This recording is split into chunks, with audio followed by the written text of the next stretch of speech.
समझेंगे। Chapter 4 reproductive health, how has government taken measures, what measures government has taken under RCH is that through the help of audio visuals and print media, the government has created awareness. Then family members also are giving various informations about the reproductive related aspects of health. Sex education introduced already in the schools. Proper informations are there about reproductive organs, STDs, hygienic sexual practices. This is already there in the books. Okay. So then educating the people about birth control options, care of pregnant mothers, women, postnatal care. These are also taken into consideration for conscious healthy family. Then awareness of uncontrolled population growth, social evil builds, crimes.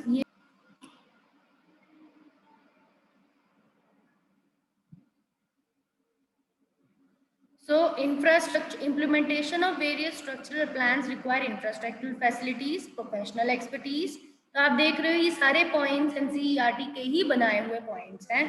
Statutory ban on amniocentesis, legally check female feticide, massive child immunization program means amniocentesis पे ban लगाना कि amniocentesis not allowed because वो amniotic fluid में जो chromosome pattern study करते हैं उससे अगर फीमेल चाइल्ड होती थी तो उसे अबॉर्शन करा देते थे.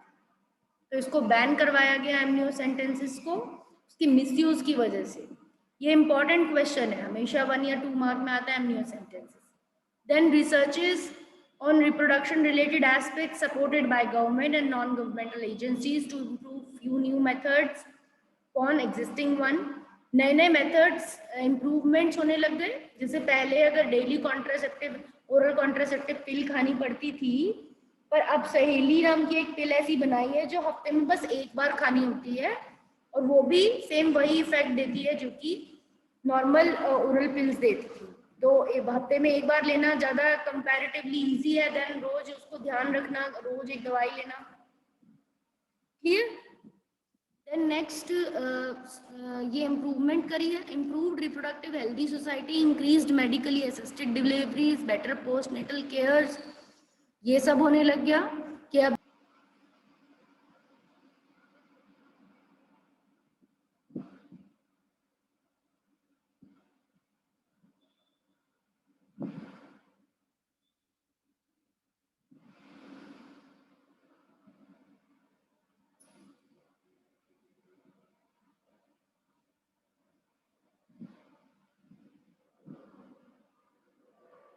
क्योंकि अब डॉक्टर असिस्टेड डिलीवरीज होने लग गई तो मदर और जो बेबी है दोनों क्या करता है, लाइव रहता है.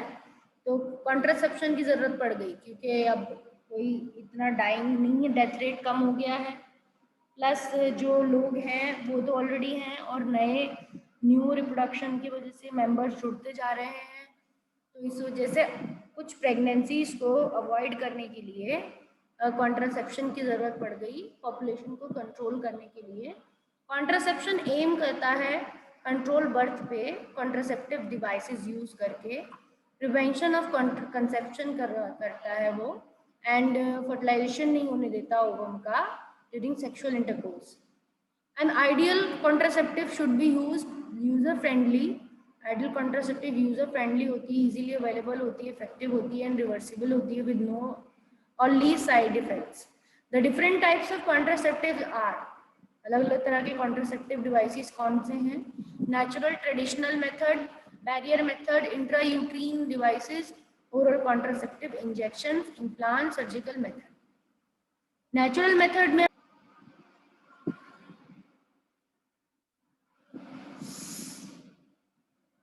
नेचुरल मेथड की बात हो रही थी कॉन्ट्रासेप्शन की, जो तीनों है पीरियोडिक एब्स्टिनेंस, विड्रॉल, कोइटस और interrupts, lactation, एमीरिया.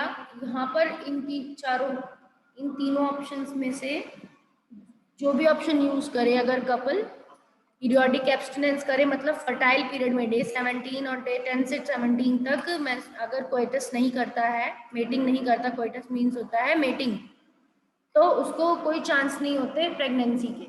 Withdrawal coitus interruptus अगर करे कि मेल पार्टनर हट जाए फीमेल से अलग, जब उसे लग रहा है कि हाँ स्पर्म रिलीज होने वाले हैं, तब वो he removes penis, then that is also withdrawal coitus interruptus. And lactational media, जब फीमेल ने अभी अभी बच्चे को जन्म दिया है तो वो उस अपने बच्चे को जब दूध पिलाती है तो 6 महीने तक उसकी मेंस्ट्रुअल साइकिल नहीं आती हैं, के अंदर कोई नया एग नहीं होता, तो वहाँ पे भी फर्टिलाइजेशन के चांसेस क्या होते हैं, कम होते हैं। फिजिकल कॉन्ट्रासेप्टिव और बैरियर मेथड क्या है? This method prevent contact of sperm or ovum by barrier available both for male and female. Physical contraceptive जो कॉन्डोम होते हैं वो चाहे फीमेल यूज करें चाहे मेल, वो दोनों कॉन्टैक्ट से अलग होते हैं और तो इस वजह से भी फर्टिलाइजेशन नहीं होती। तो barrier made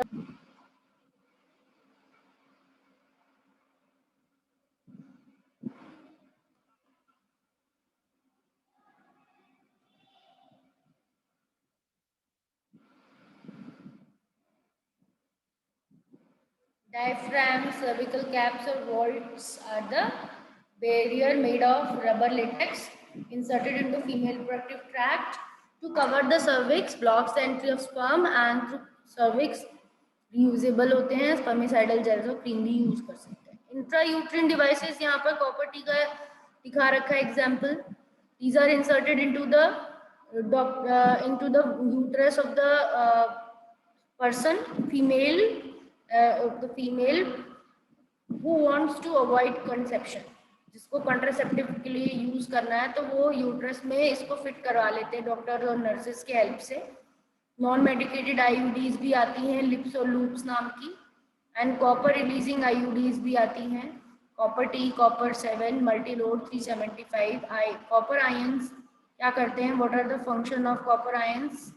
that it do two function, one function, copper ion reduces suppressed sperm motility, fertilizing capacity, दोनों को कम करते हैं copper ions. IUD increases phagocytosis of sperm with in uterus, और आईयूडी क्या करती है?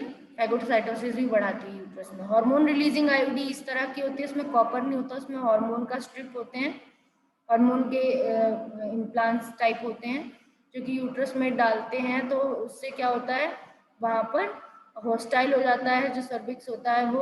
और आईयूडी आइडियल होती है फीमेल के लिए क्योंकि वो प्रेगनेंसी को और स्पेस करती है बच्चों में। वाइडली एक्सेप्टेड कॉन्ट्रासेप्शन है इंडिया में। Oral contraceptive, oral administration of small doses of progesterone estrogen combination. Oral मतलब मुंह से खाने वाली दवाइयाँ, वो फीमेल टैबलेट्स और सो कॉल्ड पिल्स ने 21 दिन तक लगातार लेना पड़ता है, फिर 7 दिन तक रोकना पड़ता है, फिर लेना पड़ता है दोबारा से। तो ये क्या है? This is the oral contraception. ठीक है, ओरल पिल्स। क्लियर हुआ? ये सबको क्लियर है? यहाँ तक सबको टॉपिक क्लियर है? इसके बाद हमने सर्जिकल भी मेथड भी पढ़ लिया था, वो भी आई होप सबको क्लियर होगा।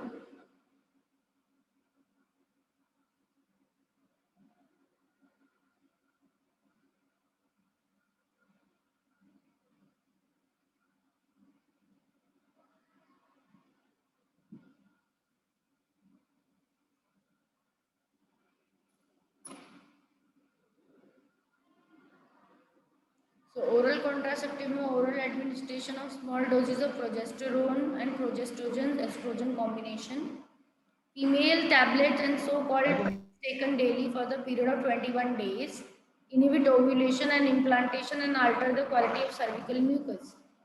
तो ये 3 काम कर रही है। एक तो ओव्यूलेशन को इनहिबिट करा रही ओरल पिल, इम्प्लांटेशन को इनहिबिट कराती है, इम्प्लांटेशन नहीं होने देती, अगर मान लो बाय चांस जाइगोट बन भी गया तो इम्प्लांट नहीं होने देता क्योंकि उसने सर्विकल म्यूकस का कंसिस्टेंसी अलग कर रखी है, प्लस यूट्रस को इम्प्लांटेशन के लिए अनअवेलेबल बना रखा है। उसकी वजह से यूट्रस लाइनिंग थिक नहीं हुई है ओरल पिल की वजह से, तो अगर जाइगोट बन भी जाएगा तो वो इम्प्लांट नहीं होगा। Clear?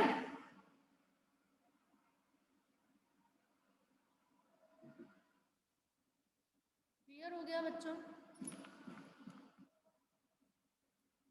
Effective less side effects example Saheli non steroidal preparations once a week. Saheli नाम की कॉन्ट्रासेप्टिव पिल लेते हैं तो वो वंस अ वीक पिल होती है। इंजेक्शन और इम्प्लांट्स, ये कुछ ऐसे इम्प्लांट्स होते हैं जो स्किन में लगाए जाते हैं ये देखो आप साइड में देख रहे हो, एक के स्किन में लगा हुआ है, तो ये विद इन स्किन अपने आप ही धीरे धीरे क्या होते रहते हैं, डिजॉल्व होते रहते हैं। And with in 72 hours coitus के वो इमरजेंसी कॉन्ट्रासेप्टिव ही एक दवाई होती है जो ले सकते हैं 72 आवर्स में।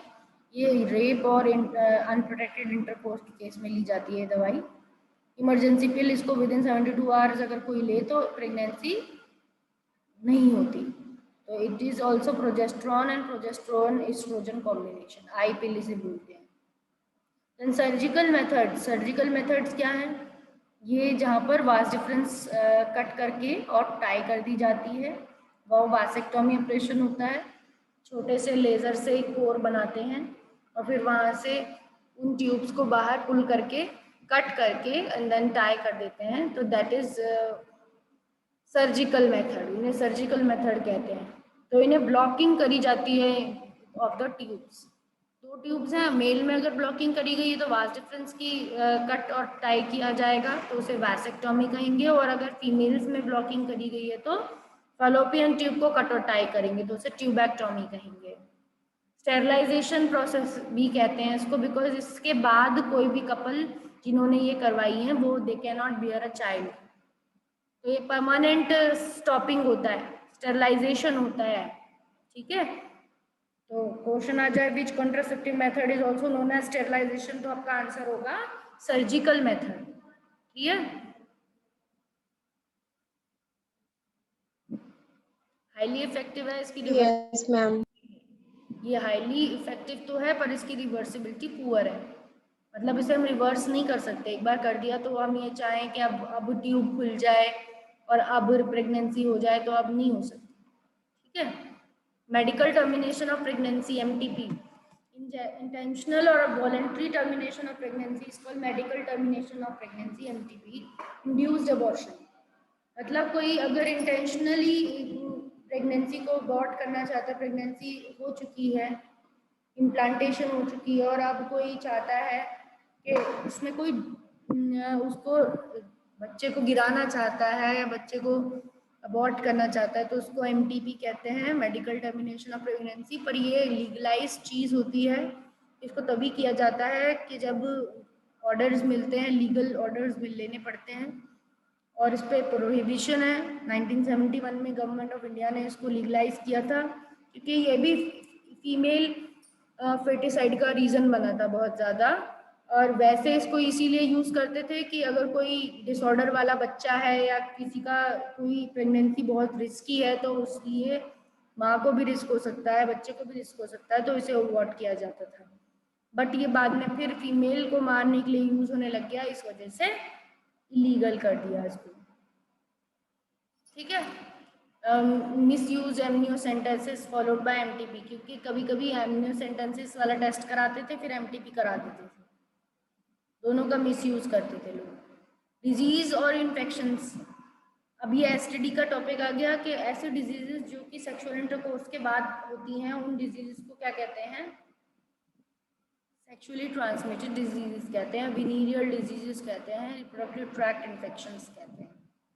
इनके एग्जांपल्स है gonorrhoea, syphilis, genital herpes, chlamydiasis, genital warts, trichomoniasis और हेपेटाइटिस B और HIV। तो ये सब इसके बीमारियों के नाम है, STD की बीमारियों के नाम है, ठीक है। अलग अलग कुछ बैक्टीरियल हैं, कुछ वायरल हैं, कुछ प्रोटोजोन डिजीजेज हैं इनमें और कुछ वायरस बता ही दिया, वायरल डिजीज है, ठीक है।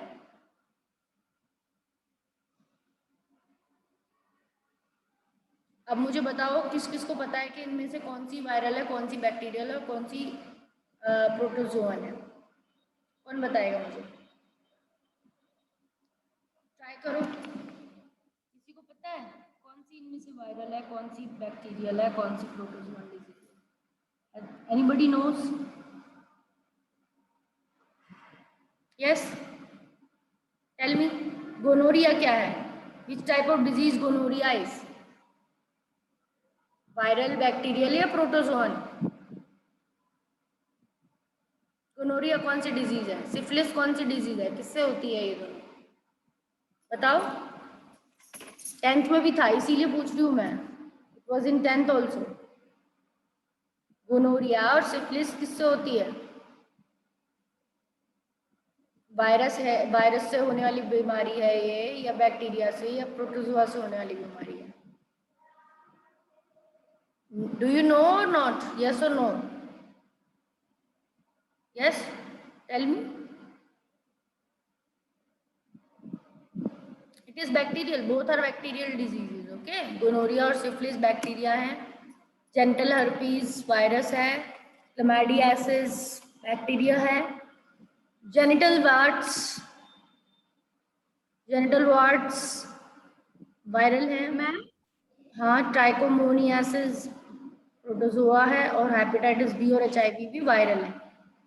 बताओ। मैम मुझे मैम एक चीज में डाउट है मैम, जो आपने बताया था ना, ये जो नेचुरल मेथड होते हैं, आपने इसमें जो थर्ड पॉइंट बताया था लैक्टेशनल एमेनेरिया, तो मैम उसमें एग क्यों नहीं बनता है? मतलब उसके पीछे क्या रीजन है कि एग नहीं बनेगा?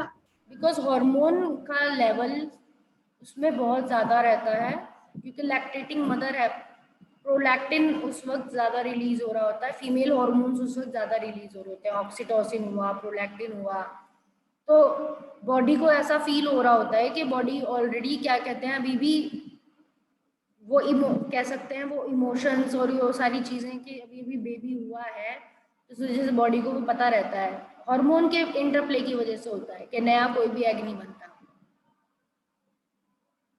Under the effects of hormones, क्योंकि मदर वाले हॉर्मोन्स उसमें अभी भी ज़्यादा रहते हैं 6 महीने तक, जो डेवलपमेंट के वक्त ज़्यादा थे, वो हॉर्मोन्स बॉडी में नेचुरली बहुत ज़्यादा रहते हैं।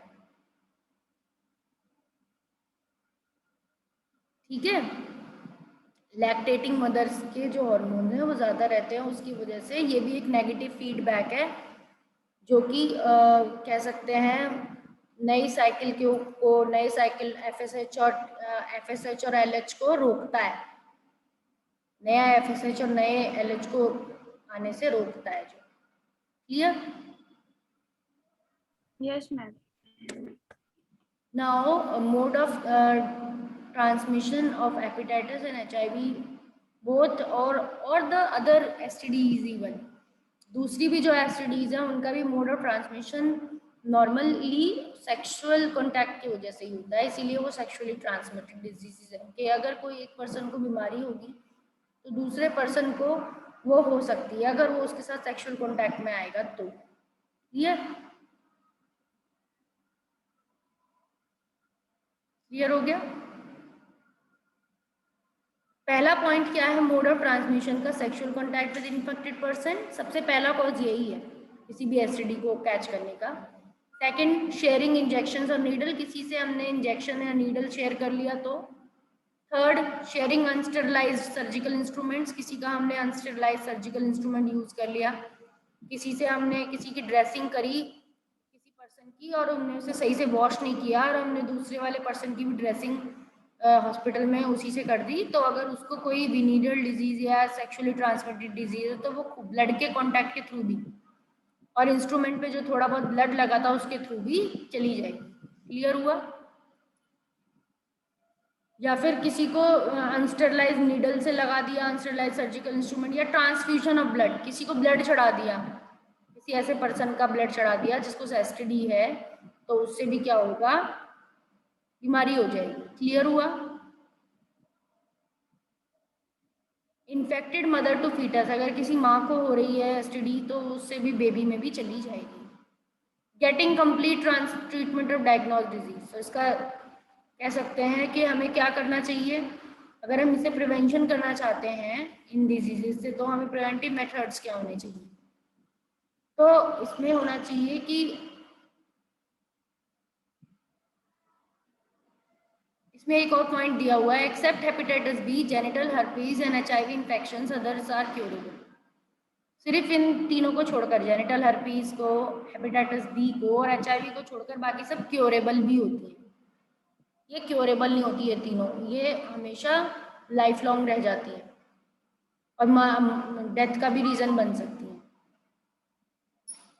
Symptoms are minor earlier stages, symptoms बहुत कम हैं अर्ली स्टेजेस में।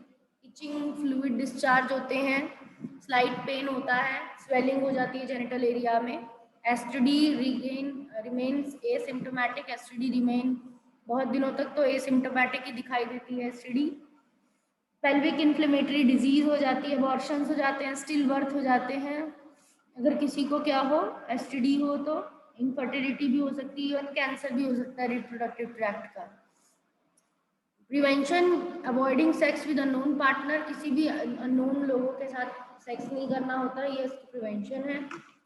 Always using condom during coitus, जब भी सेक्सुअल कॉन्टैक्ट करो तो कॉन्डोम्स के थ्रू करो। और getting complete treatment and diagnose of disease, अगर कोई डिजीज है तो ट्रीटमेंट करवाओ डॉक्टर को।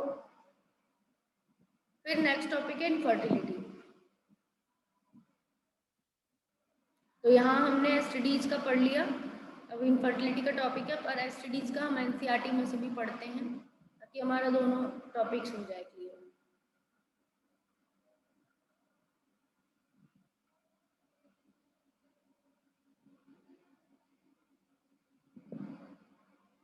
पर इसमें कोई आप में से कोई पढ़ो, मैं तब से पढ़ रही हूँ, अब आप में से कोई एक बच्चा पढ़ो इसे, जो बुक का दिया हुआ है एसटीडी उसे पढ़ो।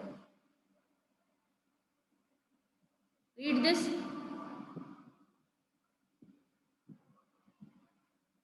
Any one of you read? Try to read. Ma'am, may I? Yes, read. Diseases or infections which are transmitted through sexual intercourse or collectively called sexually transmitted disease, or venereal diseases or reproductive tract infections, gonorrhea, syphilis, genital herpes, chlamydiasis, genital warts, trichomoniasis, hepatitis B, and of course the most discussed infection in the recent years, HIV leading to AIDS, are some of the common STDs. Among these, HIV infection is most dangerous and is discussed in detail in chapter 8.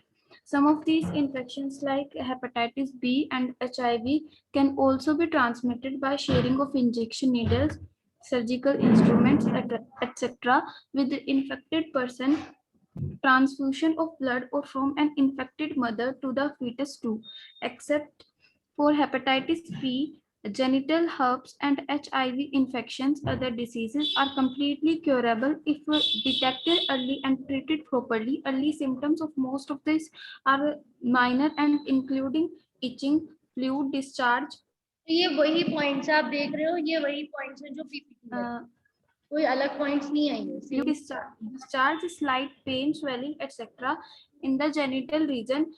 Infected females may often be asymptomatic and hence may remain undetected for long. Females हैं, अगर उनके अंदर ये हो जाए तो वो asymptomatic दिखती है बिकॉज उनकी रिप्रोडक्टिव ट्रैक्ट क्या है, अंदर अंदर है बॉडी के। बट जो मेल्स हैं उनमें एसटीडी ज्यादा दिखाई देती है बिकॉज उनका एक्सपोज्ड है बाहर। ठीक है, तो फीमेल में अंदर ही अंदर अगर एसटीडी कोई हो जाए तो वो अंदर ही अंदर इनफर्टिलिटी तक पहुंच सकती है। So absence or less significant symptoms in the early stages of infection, social stigma attached to the STD later deter the infected person from going timely detection and proper treatment. क्योंकि society में आप गलत मानते हैं, कोई सोचेगा कि एक ऐसी बीमारी हो गई, इसको मजाक बनाएगा, तो इस वजह से लोग इसको छुपा के रखते हैं। बट ये बहुत ज्यादा प्रॉब्लम हो जाती है, फिर बाद में कॉम्प्लिकेशन हो जाती है, पेल्विस तक पहुंच जाती है, इंटरनल ऑर्गन तक ये बीमारियां पहुंच जाती हैं, इनफर्टिलिटी का कारण भी बन सकती हैं, स्टिल बर्थ्स का कारण बन जाती हैं, बच्चे ठहरते नहीं हैं, बच्चे मर जाते हैं, मरे हुए बच्चे पैदा होते हैं। तो ये सब क्या है, इधर उधर प्रेगनेंसी हो जाती है, फलोपियन ट्यूब में बैठ जाती है प्रेगनेंसी। तो ये इसीलिए है कि कोई बीमारी है अंदर, इसी वजह से सही से ठहर नहीं रही है। इनफर्टिलिटी और इवन कैंसर भी हो सकता है reproductive tract. STDs are a major threat to a healthy society. STD healthy society के लिए एक बहुत बड़ा threat है। Therefore, prevention और early detection and the cure of diseases are Given prime consideration under the reproductive health care programs, though all persons are vulnerable to these infections, their incidences are reported to be very high among persons in the age group of 15 to 24. वैसे तो सारे ही लोग इसके लिए खतरे में हैं, but फिर भी पर्टिकुलर एज ग्रुप जो 15 से 24 साल वाला है वो, और ऐसा ग्रुप जिसमें तुम भी बिलोंग करते हो, वो इस एसटीडी के लिए पर्टिकुलरली बहुत इंपॉर्टेंट है. There is no reason to panic. Panic करने का कोई रीजन नहीं है, ज़्यादा घबराने की बात नहीं है, but one could be free of these infection by following simple principles. 3 अगर कोई प्रिंसिपल यूज करे कि जैसे कि अननोन पार्टनर है, मल्टीपल पार्टनर के साथ सेक्स ना करे, always use condom during coitus, coitus के वक्त कॉन्डोम यूज करे, और इन केस ऑफ डाउट के वक्त पर one should go to a qualified doctor for early detection. अगर हमें डाउट हो रहा है कि हमें ये वाली बीमारी हो सकती है, कंटिन्यूसली इचिंग, दर्द, स्वेलिंग या कोई पैचेस दिख रहे हैं, तो हमें पर्सनली डॉक्टर के पास जाना चाहिए. फीमेल्स हैं तो, गर्ल्स हैं, फीमेल्स हैं तो वो फीमेल गायनेकोलॉजिस्ट को दिखा सकती हैं, कोई प्रॉब्लम नहीं होता है. उनको भी हम सिम्टम्स वगैरह वो देखेंगे तो दवाई उस हिसाब से दे देते हैं. मेल्स है तो मेल गायनेकोलॉजिस्ट भी होते हैं, उनको दिखा सकते हैं.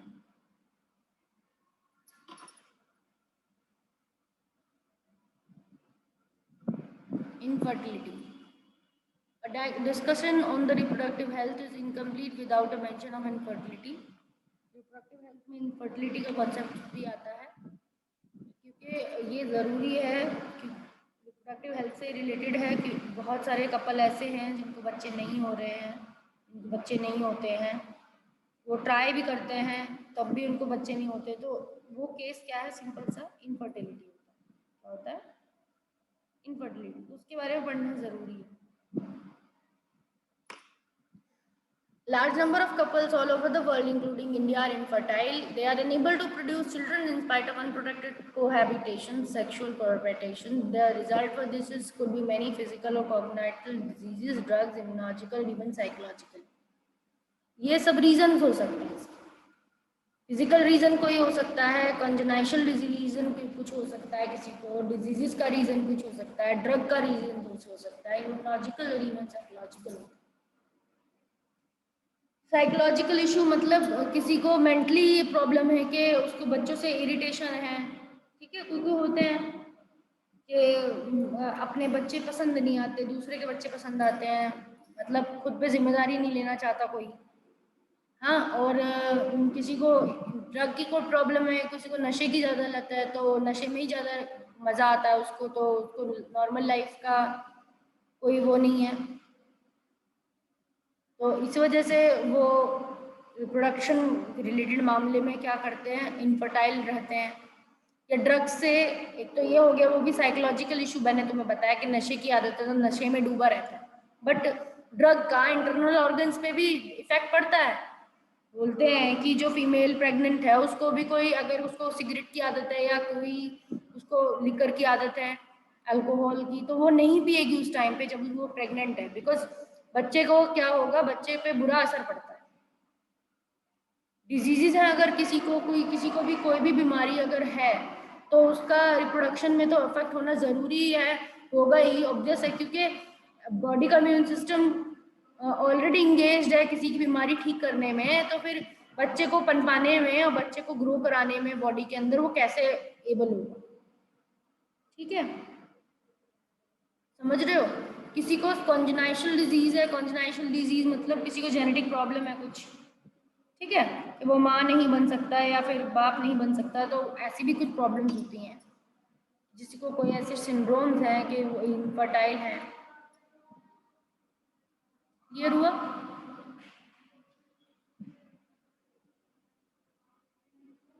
Everyone is clear with that point? Now next paragraph पढ़ो, आप में से कोई पढ़ो इसको. In India, often females is blamed. Read this. Yes. In India, often the female is blamed for the couple being childless, but more often than not, the problem lies in the male partner. Specialized healthcare units infertility clinics, etc., could help in diagnosis and corrective treatment of some of these disorders and enable these couples to have children. However, where such corrections are not possible, the couples could be assisted to have children through certain special techniques commonly known as assisted reproductive technologies. In vitro fertilization, IVF fertilization outside the body in most almost similar condition as that in the body. हाँ, तो इसमें क्या बताया है कि female को blame किया जाता है कि बच्चा नहीं हो रहा तो फीमेल जिम्मेदार है, बट ज़्यादातर टाइम पे मेल पार्टनर जिम्मेदार होता है। स्पेशलाइज्ड हेल्थ केयर यूनिट जो हैं, इनफर्टिलिटी क्लिनिक जिन्हें बोला जाता है, वो हेल्प कर सकती हैं ऐसे कपल्स का जो ट्राई कर रहे हैं बट उन्हें बच्चे नहीं हो रहे हैं। तो they could help in diagnosis and corrective treatments of some of these disorder. अगर डिसऑर्डर है तो उसको सही भी करा सकते हैं and enable these couples to have children, और फिर इन कपल को चिल्ड्रन हो सकते हैं। However, where such corrections are not possible, the couples could be assisted to have children through certain techniques commonly known as assisted reproductive techniques. तो ऐसे correction, जहाँ correction possible नहीं है डिसऑर्डर्स का, तो वहाँ कपल्स को हेल्प दी जा सकती है जिससे कि वो बच्चे के माँ बाप बन सकें, उनके भी कोई बच्चा हो सके। तो ऐसी स्पेशल हेल्प देने वाली टेक्निक्स को बोला जाता है असिस्टेड रिप्रोडक्टिव टेक्नोलॉजीज, ARTs बोलते हैं उनको, असिस्टेड रिप्रोडक्टिव टेक्नोलॉजीज। क्लियर?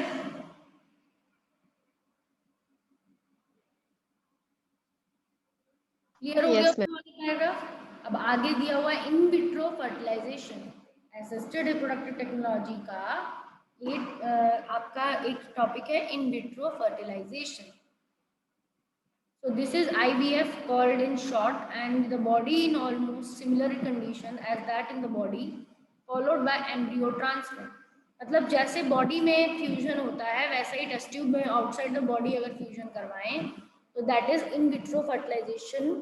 और फर्टिलाइजेशन कराने के बाद जाइगोट को वापस से एम्ब्रियो स्टेज पे, जब वो 8 सेल का हो जाए, 16 सेल का हो जाए, उसके बाद उसे एम्ब्रियो को ट्रांसफर कर दिया जाता है। यूट्रस में कर दो, चाहे